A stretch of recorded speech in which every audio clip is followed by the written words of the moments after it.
The Holidays Act has long been a concern for employers, employees, and payroll providers because it's complex, it lacks clarity, especially when it comes to those work arrangements that are outside of the norm. After seeing the establishment of a task force in 2018, we have seen no changes based on their recommendations. Until now, the coalition government has come in hot and has put together a proposal that tackles annual leave, family violence leave, bereavement, alternative leave, all the way through to public holidays and sick leave.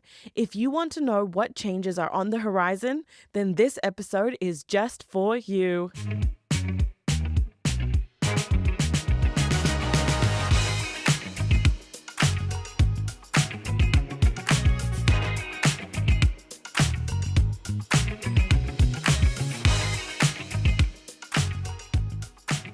Hi everyone, welcome back to Law Lenz. My name is Sanam and thank you so much for tuning in today. We are finally there, everyone. We can see the light at the end of the tunnel. We can see it on the horizon. There are changes coming to the Holidays Act, much awaited, much needed changes, which aims to make the Holidays Act a lot easier to understand. Now, if you know the whole saga, if you have been in the employment law space as a HR professional, payroll provider, you know that the Holidays Act is a tricky piece of legislation. It does not fit in with a lot of businesses that operate in a different way. For example, businesses that don't do the 9 to 5, which is a lot of businesses in our economy that operate in maybe retail industries, that operate in hospitality. There are so many areas where this just does not fit in perfectly and squarely. And the aim is to make things a lot easier because in 2018, when we saw this task force come together about the Holidays Act and they proposed all these changes on how to make the Holidays Act a lot easier and a lot more manageable and a lot more friendly for employers and HR professionals to comply. But the great thing now is that we've got this task force that's been put together. All of these things have actually led to the coalition government saying, no, we need to tackle this. There's been a huge push from Minister Brooke Van Velden on making sure that people are getting their voices heard. So I saw recently on LinkedIn that a key person from Retail NZ was also speaking to the minister and meeting with the minister about implementing particular changes that would really help industries such as retail. It's great. It seems to be moving in a good direction. And if you wanted to know what the whole purpose or the whole idea behind this proposal is that there is a lot of issues that needed to be tackled, ranging from incorrect entitlements and payments going to employees all the way through to uncertainty around what entitlements people should be getting. I know it's crazy, but the act can be quite confusing, quite convoluted. It also is there to address issues such as high compliance costs, where you're dealing with casual workers or fixed term workers or people that are on these rosters where they're doing variable work arrangements. And so with all of these and looking at the complications with work patterns, the task force basically put forward their recommendations a long time ago. But now, as of last week, we saw that this has been up and running in terms of the proposal of what needs to be put into that bill and what needs to be changed. So I wanted to go through everything that was looked at. But before we go into that, I just wanted to say thank you so much to everyone that's been listening. If you've been enjoying these episodes and if you want to stay up to date with all of these kinds of insights, then definitely follow the Law Lenz podcast. We're here to make sure that you feel empowered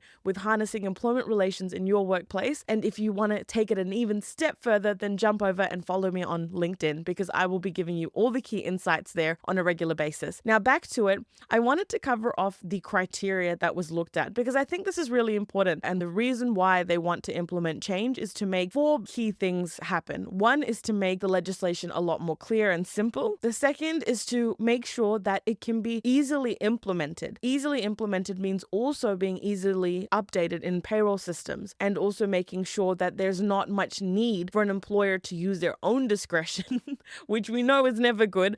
I hate using my discretion with stuff. So it's to stop them from using their own discretion and their own judgment to come up with what needs to be looked at. It's also there to reduce a lot of the administrative burden that's a part of running payroll and looking at holiday pay in general.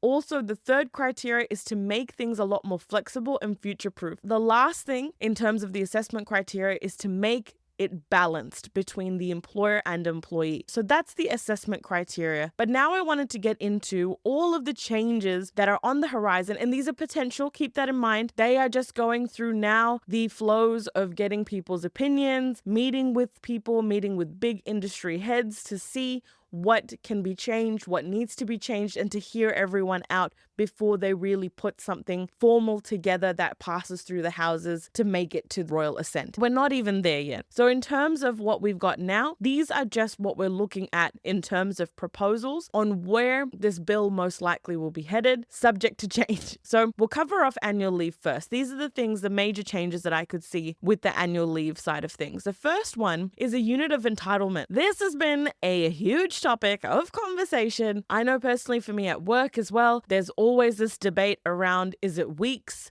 in terms of your entitlement? Do you get 4 weeks? But payroll systems show hours, they show days. How does that work? So the current law allows for obviously weeks in the legislation, but it's whatever hours or days contribute to that particular week. So if you work 40 hours in a week over 5 days, then you know that 1 week for you means 40 hours, 5 days. But again, that only works with people that have stock standard hours, very clear 9 to 5 job. What happens when it's a variable work relationship? What happens if the hours and the working arrangements consistently keep changing? This is where there'll be a proposal to retain the weeks as the unit of entitlement so that it doesn't disadvantage anyone. That's one thing. The next is a calculation method. Now, a lot of times employers will need to use their own judgment to figure out what constitutes a week. It's a lot easier for somebody that works 40 hours a week. You've got the set hours, but what happens when it's variable? This is where there may be a prescriptive method introduced, which averages the hours over a previous 13-week period. The other thing that will be changing as well is the payment method.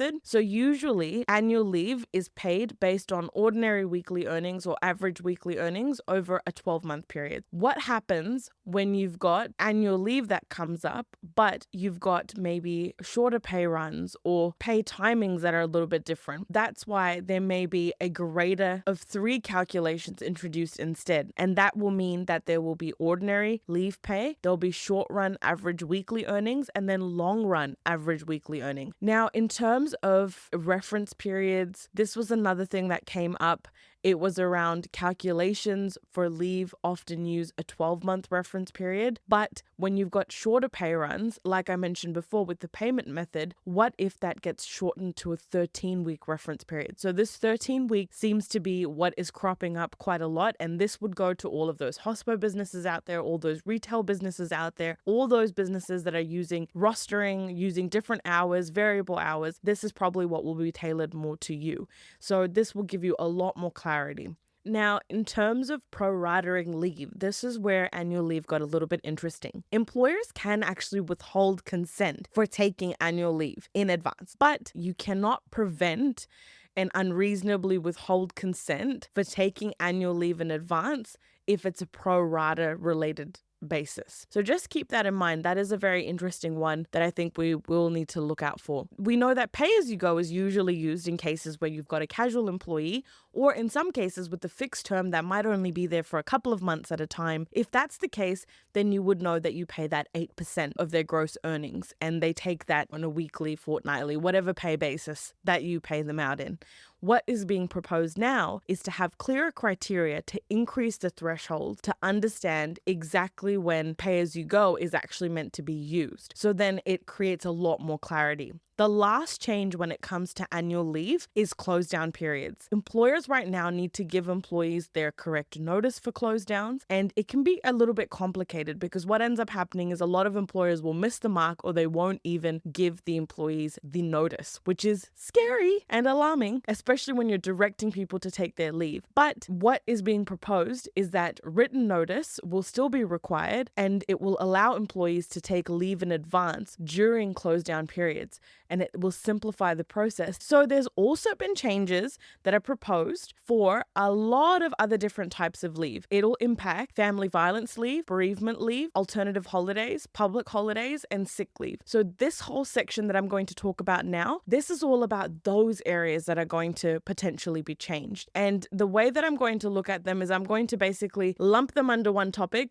but I'll differentiate and tell you which ones are relating to sick leave, which ones are relating to bereavement leave, and so on and so on. So the first thing is looking at the days that are being allocated as part of leave. Not necessarily the amount of days, but looking at the actual entitlement and the way that it's measured. At the moment, we know that for bereavement leave, for sick leave, for all the different family violence leave, you have days that are allocated. They want to retain that as a way that they measure entitlement. So they want to retain the days being the unit of entitlement so that it avoids disadvantage and still provides that clarity that's needed. And you may be wondering, okay, if we're going to keep days, then how does this actually help me? Because sometimes an employee might want to take 2 hours, or they might want to take half a day, and they don't actually want to take an entire day. Well, partial leave or taking part days is something that is being fully considered. They are fully aware, which is great, because I feel like this has been a huge thing to come out of COVID, where people are now taking partial days. Maybe they've got to go to certain appointments because they're feeling unwell. Maybe they've got a dependent at home that they need to be taken care of in the afternoon. And that's why it's really good to see that one of the areas being tackled for sick leave, family violence leave, and for bereavement leave is that normally what you would do is you would take either a full day or a half day. And what ends up happening is that the employee might not need that entire time. So they actually have to take more leave than what they wanted to. Now, the proposed change is that there will be an allowance for leave to be taken in part days. So it removes this entitlement or this minimum of basically taking a half day or a full day, and ensures that the actual hours that the employee is taking is recorded and paid. Now, when it comes to eligibility and accumulation of the leave, it's been really interesting. Often what we see with family violence, with bereavement and sick leave is that you need to work for an employer for 6 months before being eligible and entitled to get that leave. Now, what is being proposed is that sick leave entitlements will accumulate from the first day of employment, and the full entitlements of family violence and bereavement leave will also be a day one right for eligible employees. It's really important to keep that in mind, that this is where we're headed. A lot of these leave entitlements will become a day one right, but I have seen a bit of push and pull around this, because there has been the coalition government that has come out saying with sick leave, maybe we need to change the way that this is being calculated, the way that this is all being done, because we went and saw sick leave being 5 days a week, and then with the Labour government we saw it shoot up to 10 days a week. That's where I've seen it headed in conversation, so it'll be interesting to see where we land with that one. Now, the next thing is otherwise working day.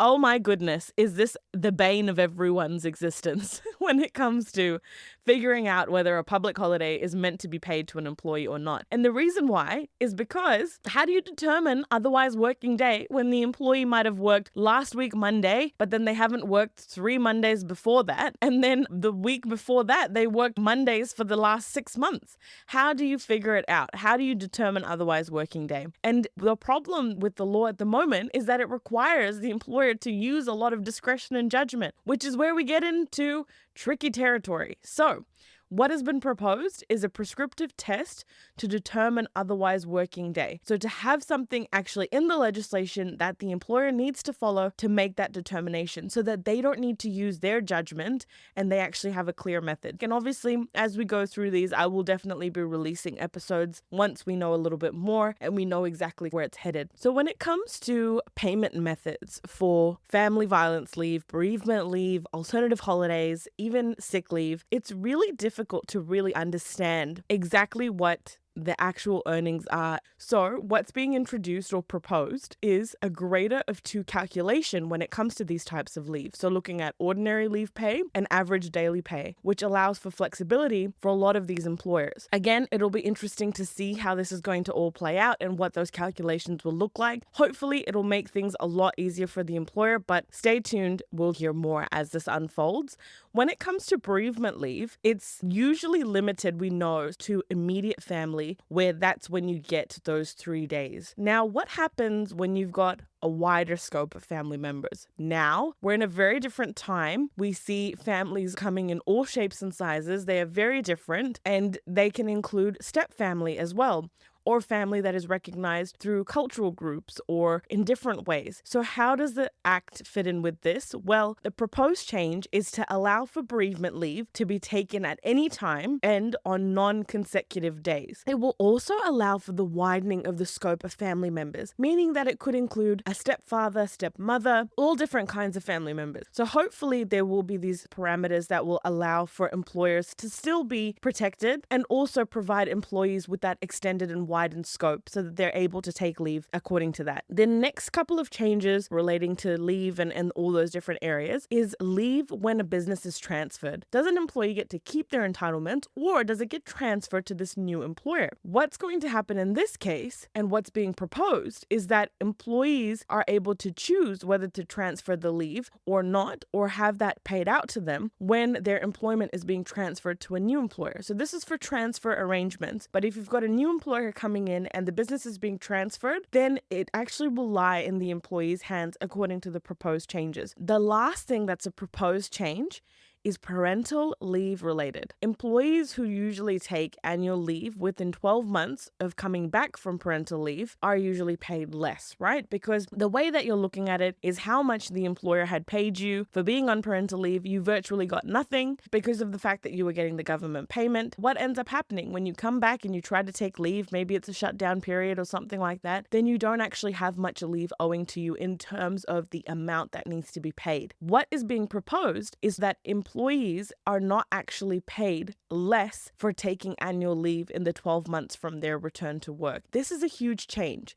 If that happens, then that means that there is going to be a set amount or a set payment that is going to be a lot higher than what you would normally pay in the current framework of the legislation. Now, Law Lenz is all about compliance. And the last thing that I wanted to touch on was very specific compliance-related issues that will be addressed as part of this proposal. And we'll see how far it goes and where it lands. So a lot of you out there will know that pay records or wage and time records, they need to be kept. But what this proposed change is saying is that the update to record keeping will mean that employers need to provide pay slips in each pay period with the flexibility around how that looks. Keep in mind, I said wage and time records are really critical and important for employers to keep. But did you know that you don't actually need to legally provide pay slips? That's right, you don't need to provide a pay slip, but if your wage and time records are requested by the employee when it relates to them, then absolutely you need to provide that information. So a lot of employers provide pay slips during your pay cycle because it just makes life a lot easier. But when it comes to the actual law, there is no pay slip requirement. So what this is suggesting is that pay slips may be an actual thing. It will need to be provided within each pay period. In terms of what that will include, what it needs to say, there may be flexibility around that. So let's watch this space.